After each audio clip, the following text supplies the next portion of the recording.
Hello, it's Jim Hutchens for the Jerusalem Connection Truth Report for this week. Continuing in the book of Romans 9 through 11, we're attempting to counteract the emphasis of Christian Palestinianism or Palestinian replacement theology, namely the idea that Palestinians have replaced Israel in God's covenant promises with regard to the land. The fact that they've lived there a long time, that takes precedent over God's covenant promises. This is a heresy, and I think Romans 9 through 11 corrects this heresy as probably no other portion of Scripture does. We're in Romans 9 through 11, as I said. We're in actually chapter 11. We took a look at a passage last week, verse 13 through 15. I want to read it again. The apostle says, I'm talking to you Gentiles, non-Jews. I'm talking to Gentiles, inasmuch as I'm the apostle to the Gentiles. I make much of my ministry in the hope that I may somehow arouse my people to envy. And you'll recall we said that one of the means by which the Jew would be aroused to envy and jealousy would certainly be if he saw that the Gentiles were using Yahweh, the name of the God of Israel, as their God and identifying with them.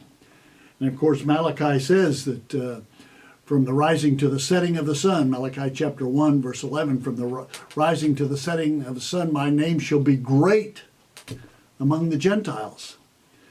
So it tells me that probably the Gentiles are going to be the one that lead the charge on this, of emphasizing, praising, exalting the name of Yahweh. And this will no doubt create envy on the part of the Jews. Well, that's the purpose of Paul. He says that I may somehow arouse my people to envy and to save some of them. For if their rejection is the reconciliation of the world, what will their acceptance be but from life from the dead? They will experience spiritual resurrection, spiritual new life, and that's coming. There is a remnant, that's always a remnant, but that remnant is going to be greatly enlarged in the days ahead. If the part of the dough, now the dough at this point is a metaphor for the patriarchs, Abraham, Isaac, and Jacob's. If a part of the dough offered as first fruits is holy, if the patriarchs are holy, the first fruits, then the whole batch is holy, the whole people of God, all of the descendants, all of the remnant, all of the faithful followers of Yahweh, then they're holy as well. If the root is holy, once again referring to the patriarchs, then all of the branches, all that the root produces, namely the Israel of God, the people of God who are in full belief. Then this verse, and this is a critical verse, as far as the identity of Christians is concerned. There has been a massive, monumental identity theft of the identity of Christians. We don't know who we are until we look at a passage like this and take it at face value and let it speak to our hearts. Verse 17, Romans chapter 11. If some of the branches, some of the Jews' original branches, are broken off, and you, though a wild olive shoot, have been grafted in among the others. You, the Gentiles, you've been grafted into this root, the root of the patriarchs and the lineage and the heritage of the people of God, the Israel of God. And you now share in the nourishing of the olive root. Do not boast over these branches. If you do, consider this, you do not support the root. The root supports you. The patriarchs of the faith of the patriarchs and the heritage that they have left within the Israel of God supports us. But we're now included in it. That's our identity. That's our true identity.